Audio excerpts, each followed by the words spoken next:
آپ مسکرائے تو وہ کہتا ہے مسکرائے نہیں، اب آپ ان کو بتائیں کہ یہ سچ ہے یا جھوٹ، ہاتھ کھولیں۔ حضرت علی نے ہاتھ کھولا، بیچ میں انڈا تھا۔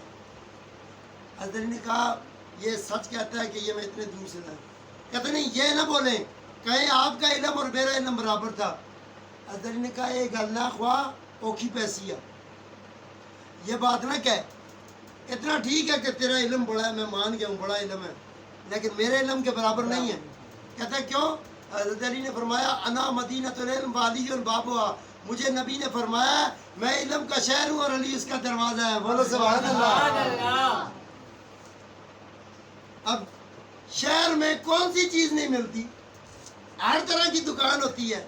اللہ کے نبی نے علم کا شہر اس لیے کہا ہے، عرشوں کا علم ہے تو علی کے پاس آ، فرشوں کا علم چاہیے تو علی کے پاس آ، اشرات کا علم چاہیے تو علی کے پاس آ، نباتات کا علم چاہیے تو علی کے پاس آ، کوئی علم بھی تجھے درکار ہے تو علی کے پاس آ۔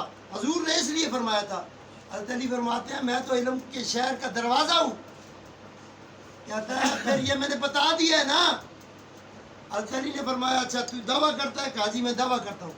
حضرت علی نے فرمایا جا جدھر سے میں لایا ہوں ادھر واپس چھوڑ کے آ جا۔ بولو سبحان اللہ۔ پاؤں میں گر گیا، کہنے لگا یا علی یہ کام آپ کا ہی ہے۔ تو حضرت علی نے پوچھا تھا بتا یہ تو نے کرتب کیسے سیکھا، یہ کمال کیسے سیکھا؟ کہتا ہے میں حضرت موسیٰ علیہ السلام کی قوم کا امتی ہوں، میں حضرت موسیٰ علیہ السلام کا ماننے والا ہوں، میں فطرت کے خلاف کام کرتا ہوں۔ کس کے خلاف کام کرتا ہوں؟ مثال کے طور پہ مجھے سردی لگتی ہے تو میں سردی میں بیٹھ جاتا ہوں، گرمی لگتی ہے میں گرمی میں اور چولہے کے قریب ہو جاتا ہوں۔ میں نے اپنے نفس کو قتل کیا ہے، اپنی خواہشات کو اپنے ہاتھ سے دبوچا ہے، تب اللہ نے مجھے اتنا علم دیا ہے کہ میں اتنے دور کی نظر بھی رکھتا ہوں۔ تو حضرت علی نے فرمایا یہ سارا علم تجھے اپنے نفس پہ قابو کرنے کے لیے دیا ہے نا۔ تو اللہ کے نبی کے بھائی حضرت علی نے فرمایا، اللہ کے نبی نے فرمایا تھا فَقُلْ تَعَالَوْا نَدْعُو أَبْنَاءَنَا وَأَبْنَاءَكُمْ وَنِسَاءَنَا وَنِسَاءَكُمْ وَأَنفُسَنَا وَأَنفُسَكُمْ ثُمَّ نَبْتَهِلْ فَنَجْعَلْ لَعْنَتَ اللَّهِ عَلَى الْكَاذِبِينَ۔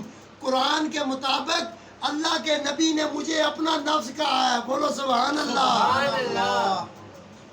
حضرت علی نے کیا کہا؟ اللہ کے نبی نے قرآن کے مطابق مجھے اپنا نفس کہا ہے۔ تو بتاؤ جتنا علم اللہ کے نبی کے پاس تھا اس کا کتنا حصہ علی کو ملا ہوگا؟ جن کی شان یہ ہے، جس علی کا مرتبہ اور مقام یہ ہے کہ آپ پہلی رکعت پہ پاؤں رکھتے ہیں تو سورہ فاتحہ کی تلاوت شروع کرتے ہیں، اور جب سواری سے اترتے ہیں تو قرآن کریم کا پورا قرآن ختم ہو جاتا ہے۔ بولو سبحان اللہ۔ ایسا قرآن کا قاری۔ اور پھر قرآن میں حضرت علی کے بارے میں یہ آیت اتری کہ وہ لوگ، وہ مومن جو رکوع کی حالت میں زکوٰۃ ادا کرتے ہیں۔ بولو سبحان اللہ۔ رکوع میں کوئی زکوٰۃ دیتا ہے؟ پر جس نے زکوٰۃ دی ہے اس کو علی المرتضیٰ کہتے ہیں۔ بولو سبحان اللہ۔ آپ اس لیے اپنے اپنے علاقوں میں جو جو بندہ آپ کو یہ کہے کہ یکم محرم کو حضرت عمر بن خطاب کی شہادت ہے، اس کو بتاؤ یار یہ فساد نہ پیدا کر، برائے مہربانی کوئی ایسی گل کر جس پہ امت پہ پیار پیدا ہوئے۔ 26 ذی الحجہ حضرت عمر دی شہادت ہے، لہذا مہربانی کر 26 آئی تو غم منایا کر، تے اگر غم دا شوق گئی تے غم صحابہ نے بھی حضرت محمد مصطفیٰ صلی اللہ علیہ وسلم دے نواسیاں دا غم انہاں بھی بڑا پہنچا۔ صحابہ نے بھی افسوس کیتا کہ کتنا ظلم ہویا ہے، اس لعنتی یزید نے اہل بیت نے کتنا ظلم کیتا ہے، صحابہ نے بھی اس کا افسوس کیا۔ تو بدبختو جب صحابہ خود افسوس کرنے والے ہیں تو آپ حضرت عمر کا دن جا کے اہل بیت کے دن سے ملاتے ہیں اس لیے کہ اس غم کو ہم بھول جائیں؟ ڈرامے نہ کرو۔ اسی طرح حضرت عثمان غنی کے شہادت کو جو بندہ کہے غدیر خم والے جو دن ہے وہ دن جو حضرت عثمان غنی کی شہادت ہے، اس کو کہو وہ پہلے عشرے میں ہے، پہلے 10 دنوں میں ذی الحجہ کے ہے۔ تو امت کے اندر سے فرقہ پرستی کو ختم کرنا ہے۔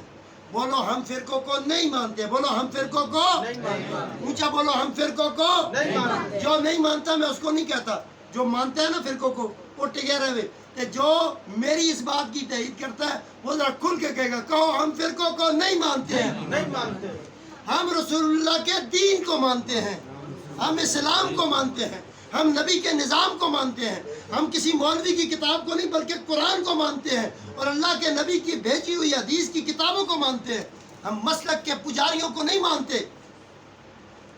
جب تک اپنے دل میں بغض کی کتابیں چلاتے رہو گے، بغض، اناد، کینہ، نفاق، تب تک پریشان رہو گے۔ اس لیے اللہ پاک آپ کا اس بزم میں آنا اور اس محفل پاک کو سجانا اپنی بارگاہ الہی میں قبول و منظور فرمائے۔